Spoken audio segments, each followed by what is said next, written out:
আসসালামু আলাইকুম, স্বাগত জানাচ্ছি আরটিভির রাতের সংবাদে। পুরোটা সংবাদে আপনাদের সাথে রয়েছে আমি নুসরাত সুজানা। শুরুতে জানিয়ে দেব মার্কেটেল ব্যাংক সংবাদ শিরোনাম।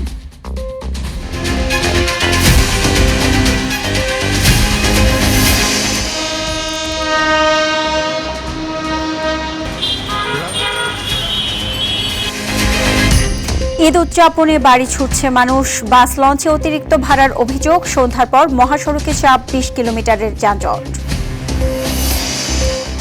রাজধানীর হাটগুলোতে প্রচুর গরু, বৈরী আবহাওয়ায় বিক্রি কম, ব্যাপারীরা বেশি দাম চাচ্ছেন, অভিযোগ ক্রেতাদের। কিন্তু কিছু বলার নেই, কারণ সবকিছু দামের সাথে বৃদ্ধি হয়েছে, গরুর দামও বাড়ছে, দাম বেশি চাচ্ছে তারা। শেখ হাসিনার দেশে ফেরার বক্তব্য রাজনৈতিক স্ট্যান্ডবাজি, মন্তব্য রিজভির, সৎ সাহস থাকলে দেশে ফিরে আইনি মোকাবেলার আহ্বান। তার যদি সেই ইচ্ছা থাকে তো উনি চলে আসুক, উনি আদালত ফেস করুক, আদালতের যে দণ্ড আছে এবং আদালতের যে মামলাগুলো আছে সেই মামলাগুলো উনি ফেস করুক। এবং কিচেন ক্যাবিনেট থাকলেও সদস্য ছিলেন না, বাণিজ্য চুক্তি সম্পর্কে জানত না এনসিপি, জরুরি সংবাদ সম্মেলনে আসিফ।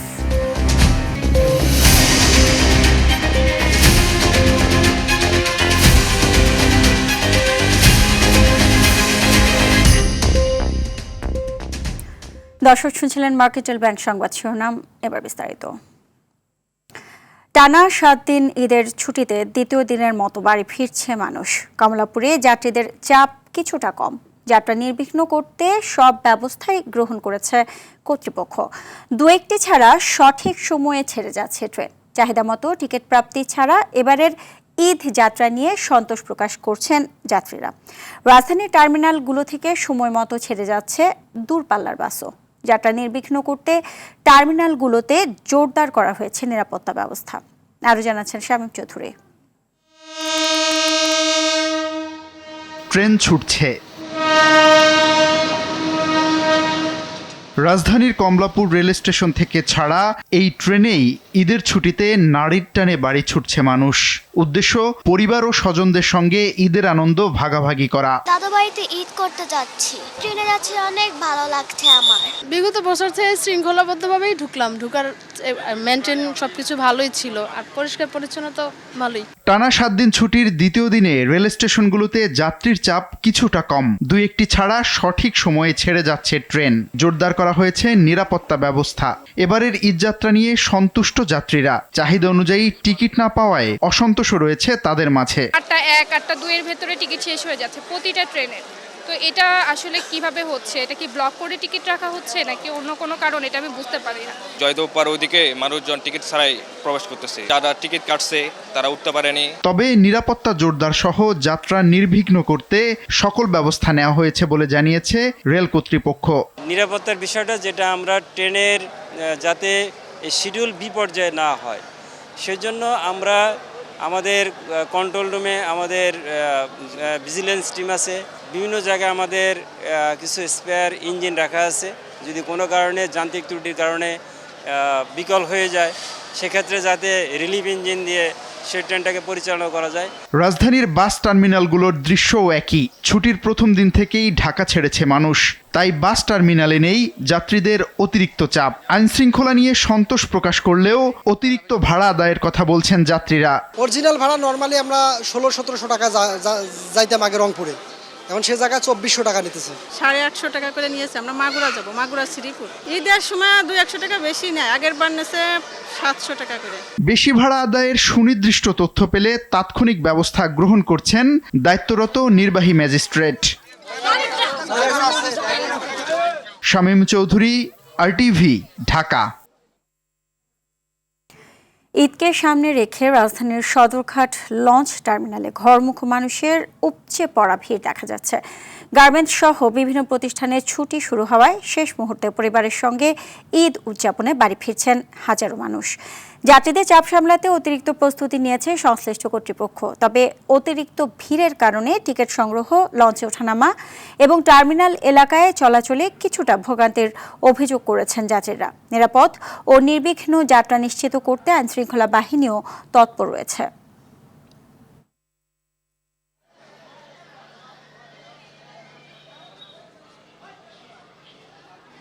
সকাল 10টা বাজে এই জায়গায় আইছি, এখন পর্যন্ত লঞ্চের ভিতরে কোনো সিট পাওয়া যাইতেছে না। এখানে লঞ্চের ভিতরে অনেকে সিন্ডিকেট করতে আছে, লঞ্চে সিট দিছে, সিট ব্যস্ত আছে, তো শুকলাইছে তো বিক্রি করতে আছে। 2 মাস পরে ধরেন গিয়া যাচ্ছে গ্রামে, অনুভূতিটা খুব ভালো, পরিবার নিয়ে ঈদ করবো। রাস্তাঘাটে যদিও সব জায়গায় ক্লিয়ার ছিল, কিন্তু সদরঘাটে এইখান থেকে 2-3 কিলো প্রচুর জ্যাম।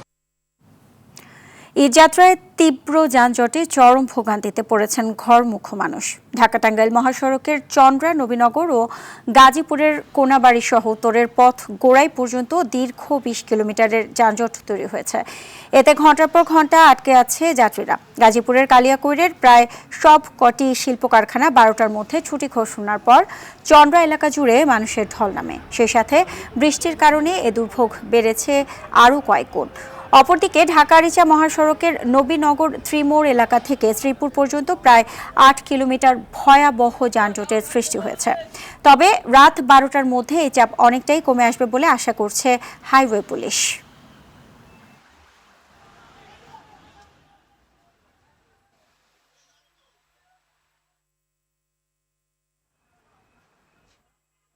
এদিকে শেষ মুহূর্তে জমে উঠছে সারা দেশের পশুর হাটগুলো। তবে দাম নিয়ে মিশ্র প্রতিক্রিয়া দেখা দিচ্ছে ক্রেতা বিক্রেতার মধ্যে। কোথাও মাইকিং করে বিক্রি হচ্ছে কোরবানির পশু। এবার ক্রেতাদের পছন্দে রয়েছে দেশি ও মাঝারি আকারের গরু। সার্বিক নিরাপত্তায় মোতায়েন রয়েছে আইনশৃঙ্খলা বাহিনী। বরিশাল, বরগুনা, ভোলা ও ঝালকাঠির হাটগুলোতে ভারতীয় পশু না থাকায় সন্তুষ্ট স্থানীয় পাইকার ও বিক্রেতারা। বৃষ্টির কারণে নোয়াখালীতে বিপাকে পড়েছেন ক্রেতা বিক্রেতারা। ভিড় বাড়ছে পাবনার ঈশ্বরদী, মাদারীপুরের কালকিনি ও রংপুরের পীরগঞ্জে।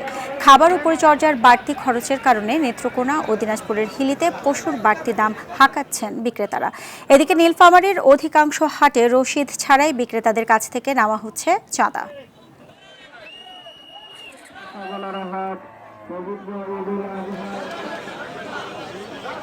বাজার ভালো ইনশাল্লাহ, কিন্তু আমরা আসছি এই হাটে কারণ এখানে চাহিদা অনুযায়ী কেনা যায়। দাম আমি চাচ্ছি 2,25,000, লোকে কাস্টমারে বলতেছে 1,80,000। প্রতি বছরই তো দাম আপ ডাউন হতে থাকে, এবছরও বেশি দামে আমাদের গরু কিনতে হয়েছে। পার গরুতে আমরা ওষুধ পুঁজি দিয়েছি 1,000 টাকা করে মূল্য।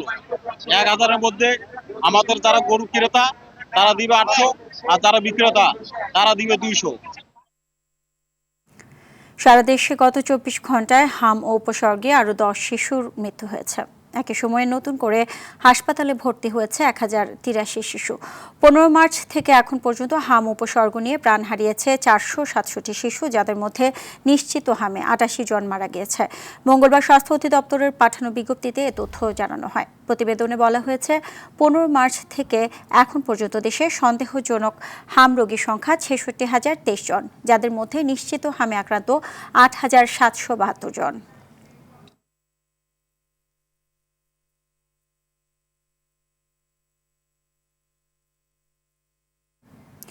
মাদক ব্যবসায়ী, চাঁদাবাজ ও সন্ত্রাসীদের বিরুদ্ধে কঠোর হুঁশিয়ারি দিয়েছেন স্বরাষ্ট্রমন্ত্রী সালাউদ্দিন আহমদ।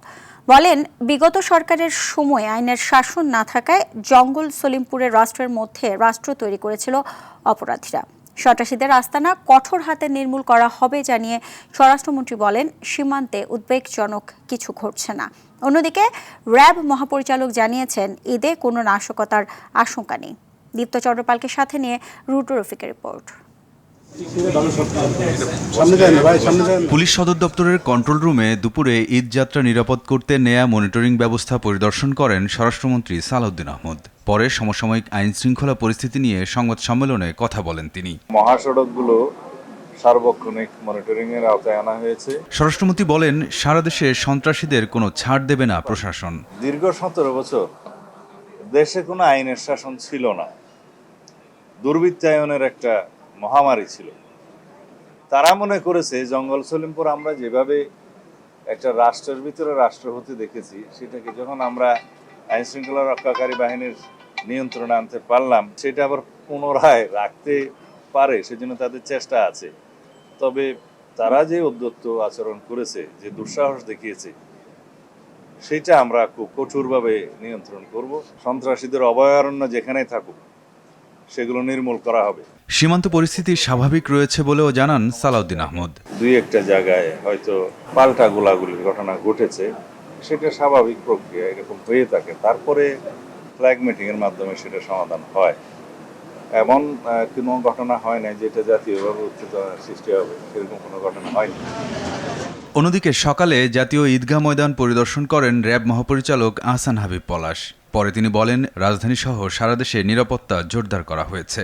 সার্বিক আইনশৃঙ্খলা পরিস্থিতি স্বাভাবিক রাখতে যে কোনো ধরনের সন্ত্রাসী কার্যক্রম এবং অপরাধমূলক কার্যক্রম দমনে র্যাব সবসময়ের মতো তাদের নিয়মিত পেট্রোল, গোয়েন্দা নজরদারি এবং আভিযানিক কার্যক্রমের মাধ্যমে এই পরিস্থিতি স্বাভাবিক রাখতে সর্বাত্মক কার্যক্রম চালিয়ে যাচ্ছে এবং চালিয়ে যাবে। আমরা এখন পর্যন্ত এমন কোনো থ্রেট অনুভব করিনি, বাট আমরা থ্রেট অনুভব না করলেও আমাদের নিজস্ব যে কার্যক্রম থাকে, বিশেষ ব্যবস্থা, সেটা আমাদের আছে।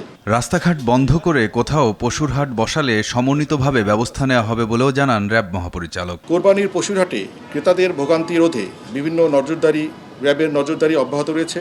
রুদ্র রফিক, RTV, ঢাকা। শেখ হাসিনার দেশে ফেরার বক্তব্য রাজনৈতিক স্ট্যান্ড বাজি বলে মন্তব্য করেছেন প্রধানমন্ত্রীর রাজনৈতিক উপদেষ্টা ও বিএনপির সিনিয়র যুগ্ম মহাসচিব রুহুল কবির রিজভী। সৎসাহস থাকলে শেখ হাসিনাকে দেশে ফিরে আইনের মোকাবেলা করারও আহ্বান জানান এই বিএনপি নেতা। মঙ্গলবার দুপুরে রাজধানীর নয়াপল্টনে দলের কেন্দ্রীয় কার্যালয়ে সাংবাদিকদের সাথে মতবিনিময়কালে তিনি একথা বলেন। রিজভী বলেন, দেশের আইন শৃঙ্খলা পরিস্থিতি বর্তমান সময়ের চেয়ে কখনো ভালো ছিল না। সরকারের গৃহীত পদক্ষেপের কারণে এবার মানুষ স্বস্তিতে ঈদ যাপন করতে যাচ্ছে বলেও মন্তব্য করেন তিনি। শান্তিময় পরিবেশ বিরাজ করবে সেই আকাঙ্ক্ষাও তাদের মধ্যে জেগে উঠেছে। মানে কয়েকটা বিষয়, উনি দেশ থেকে পালিয়ে যাওয়ার পরও তো নানাভাবে অডিও ভিডিও ভাইরাল আমরা দেখেছি।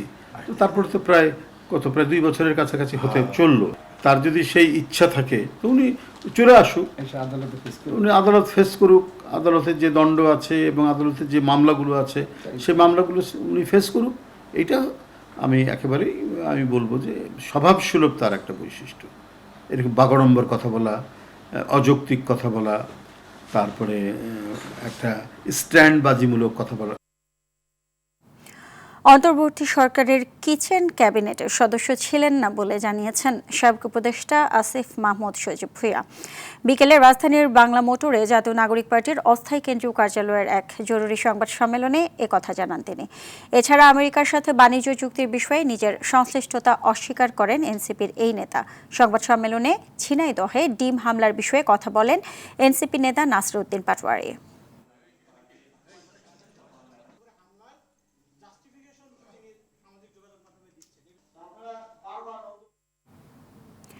এনসিপি জামায়াত ইসলামের কাছে 100 কোটি টাকায় বিক্রি হয়েছে বলে মন্তব্য করেছেন বিএনপি নেতা রাশেদ খান। সন্ধ্যায় নিজের ভেরিফাইড ফেসবুক পোস্টে এ মন্তব্য করেন।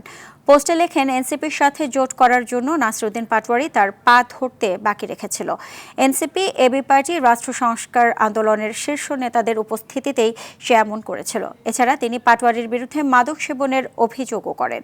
বিএনপির সাথে নিজের অবস্থান স্পষ্ট করে বলেন, তিনি এমন কোনো দলে যাননি যাদের স্বাধীনতা ও সার্বভৌমত্ব নিয়ে বিতর্ক রয়েছে।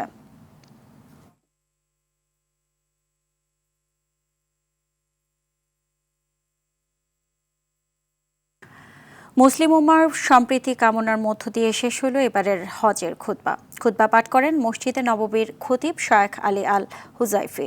মিনা থেকে হজযাত্রীদের স্রোত মিশেছে ঐতিহাসিক আরাফাতের ময়দানে।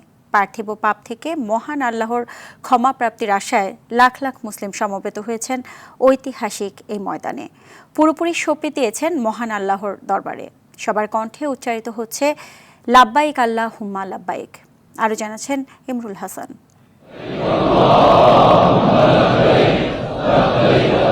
মহান আল্লাহর প্রতি আনুগত্যের এক আবেগঘন পরিবেশের মধ্য দিয়ে হজের সবচেয়ে পবিত্র ও আধ্যাত্মিক দিক থেকে সবচেয়ে গুরুত্বপূর্ণ পর্বটির জন্য মঙ্গলবার 16 লাখের বেশি হজযাত্রী আরাফাতের ময়দানে সমবেত হয়েছেন।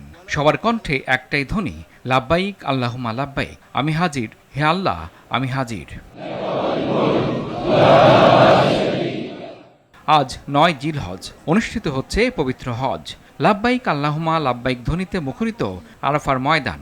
এদিন সাদা কালো ধনী গরিব মক্কা নগরীর জাবালে রহমত পাহাড়ের চূড়া থেকে আরাফাতের ময়দান জুড়ে উপস্থিত বিশ্বের নানা প্রান্ত থেকে আসা প্রায় 16 লাখ হাজি। ফজরের নামাজের পর মিনা থেকে হাজিরা সমবেত হন আরাফাতের ময়দানে। সূর্যাস্ত পর্যন্ত আরাফাতের ময়দানে অবস্থান করবেন তারা। বিদায় হজের খুতবায় এখানেই নবীজি ইসলামকে পরিপূর্ণ ধর্ম ঘোষণা করেছিলেন। আরাফাতের ময়দানে অবস্থিত মসজিদে নামিরা থেকে হজের খুতবা পাঠ করেন খতিব শায়খ আলী আল হোজাইফি। প্রতি বছর আরাফাত দিনে প্রদত্ত এই খুতবা হজের অন্যতম গুরুত্বপূর্ণ অনুষঙ্গ, যা বিশ্বের বিভিন্ন প্রান্ত থেকে সমবেত হওয়া লাখ লাখ হাজির জন্য দিক নির্দেশনা হিসেবে কাজ করে। আরবি ভাষায় দেয়া এই খুতবা বাংলা সহ 20টি ভাষায় অনুবাদ করে শোনানোর ব্যবস্থা করেন সৌদি কর্তৃপক্ষ।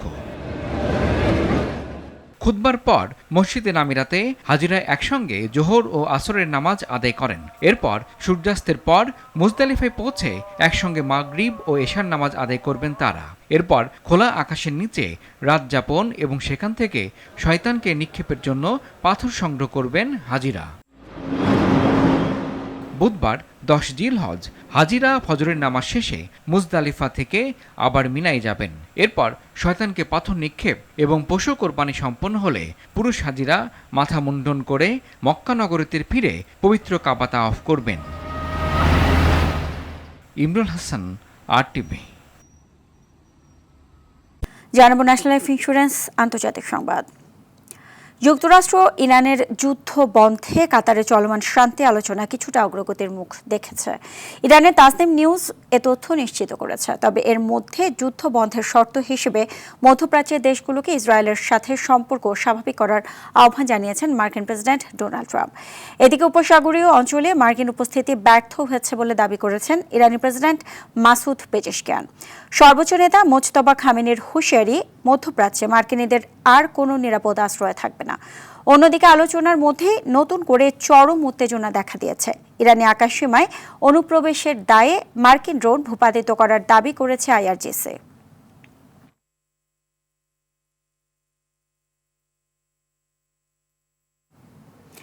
যুক্তরাষ্ট্র ও ইরানের মধ্যে চলমান সংঘাত অবসানের লক্ষ্যে একটি চূড়ান্ত চুক্তি হওয়ার প্রায় 30 দিন পর হরমুজ প্রণালী পুনরায় উন্মুক্ত করে দেওয়া হতে পারে। মধ্যপ্রাচ্যের একটি কূটনৈতিক সূত্রের বরাত দিয়ে জাপানি সংবাদ মাধ্যম নিক্কেই এশিয়া এক প্রতিবেদনে এ তথ্য জানিয়েছে। এতে বলা হয়েছে, চুক্তি স্বাক্ষরের পর 30 দিনের একটি নির্দিষ্ট সময়সীমার মধ্যে হরমুজ প্রণালীতে পুঁতে রাখা সব মাইন অপসারণের কাজ সম্পন্ন করবে ইরান। এই প্রক্রিয়া শেষ হওয়ার পর সব দেশের বাণিজ্যিক জাহাজ ও নৌযান এই আন্তর্জাতিক জলপথ দিয়ে সম্পূর্ণ মুক্ত এবং নিরাপদে চলাচল করতে পারবে। একই সঙ্গে জাহাজ চলাচলের ওপর ইরান যে টোল আদায় করছিল তাও পুরোপুরি বন্ধ করে দেওয়া হবে বলে জানিয়েছে নিক্কেই।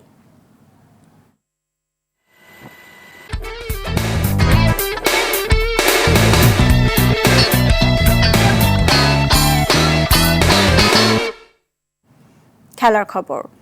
বাংলাদেশের হয়ে খেলবেন ইংলিশ প্রিমিয়ার লিগের ক্লাব ফুলহ্যামের ফুটবলার ফারহান আলী ওয়াহিদ। এছাড়া তার ছোট ভাই রায়ান আলী ওয়াহিদও বাংলাদেশের বয়সভিত্তিক দলে খেলার জন্য সম্মত হয়েছেন। মঙ্গলবার সোশ্যাল মিডিয়ায় এ ঘোষণা দিয়েছেন বাফুফের সহসভাপতি ফাহাদ করিম। 18 বছর বয়সে এই উইঙ্গার বর্তমানে আছেন ফুলহ্যামের যুব দলে। মাত্র 12 বছর বয়সে চেলসি ছেড়ে ফুলহ্যামে যোগ দেওয়া ফারহান এখন ক্লাবের অনূর্ধ্ব 18 এবং অনূর্ধ্ব 21 দলের নিয়মিত মুখ।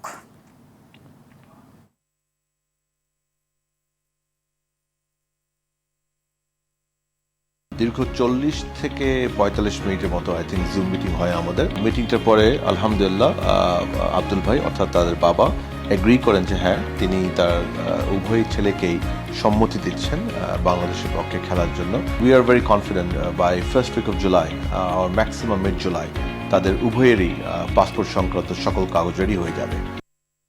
রাতের সংবাদ এই পর্যন্তই। মধ্যরাতের সংবাদ 1টায় দেখার আমন্ত্রণ রইল। এতক্ষণ সাথে থাকার জন্য সবাইকে ধন্যবাদ।